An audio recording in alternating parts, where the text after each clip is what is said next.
नवरात्रिर प्रथम दिन माँ शैलपुत्री, शैल अर्थात पर्वत, पुत्री है कन्या। राजा हिमावंत कन्या माँ शैलपुत्री प्रथम रात्रिर देवी। नारीर शुद्ध पवित्र निष्पाप शिशु कन्या रूप शैलपुत्री, जे कि निज नाम पाई नुह पितांक नाम नामित। नंदी उपरे सवारी, दुई हाथ सरल आडंबर शून्य रूप, गोटे हाथ में त्रिशूल और अन्य हाथ में पद्म। माँ चंद्र को एनर्जी रखती, तेणु नारीर फेमिनिटी सह इमोशनल बैलेंस सह माँ कनेक्टेड।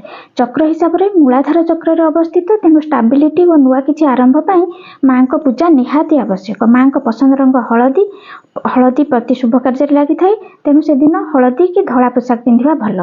घर को हलदी फूल सजाइबा शुभ। एमती माँ को प्रिय फूल है लाल मंदार, प्रिय खाद्य है घीर तैयारी मिष्टान्न, जस्मिन धूप है माँ को अति प्रिय। राशि चक्र में मेष और बिछा राशि लोक माँ को पूजा करने भल।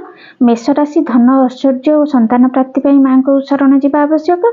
बिछा राशि सुख समृद्धि और मनोकामना पूर्ण पाई माँ शैलपुत्री को पूजा करने उचित। अन्य राशि माने माँ को पूजा करी शांति समृद्धि और प्रोटेक्शन पाई परिबे।